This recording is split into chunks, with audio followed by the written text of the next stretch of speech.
D'un côté, il y a effectivement beaucoup d'immigrés qui travaillent et qui, aujourd'hui, de toute façon, ne seraient pas remplacés par d'autres parce qu'il n'y a personne pour prendre cette place.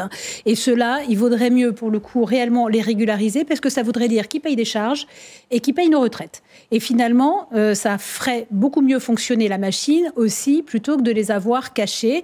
Et puis, ça obligerait des patrons à régulariser pour ceux qui sont plutôt des patrons voyous.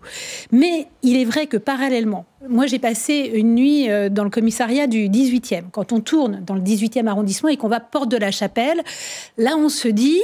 voilà, on ne vit pas la même chose que quand on vit dans le 5e arrondissement, clairement. Et quand on voit les migrants qui dorment, qui occupent des jardins, etc., dont on comprend qu'ils sont là, que de toute façon la police ne fera rien, il faut bien qu'ils soient à l'abri, ils sont sous le métro, etc. Non, pas dans le 18e, pour le coup, dans le 18e, mais porte de la Chapelle, effectivement, ils les poussent pour éviter que au niveau du crack, ils s'installent. Et c'est vrai que, objectivement, oui, mais sauf que c'est pas... Le problème, c'est quand on dit que c'est un autre sujet et qu'on ne veut pas faire les deux... Le crack et la drogue, ce n'est pas simplement l'apanage des étrangers, ça se saurait. Pas que, mais quand on est porte de la Chapelle, objectivement, on n'a pas du tout la même impression. Et moi qui rentre à pied du Sénat, j'ai aucun problème en rentrant à pied du Sénat.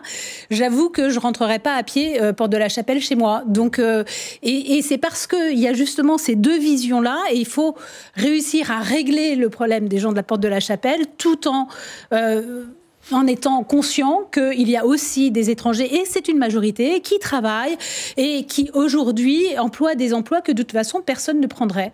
Et que cela, on a intérêt à les régulariser et à faire qu'ils rentrent dans un système où ils paieraient des charges et ils cotiseraient pour notre retraite.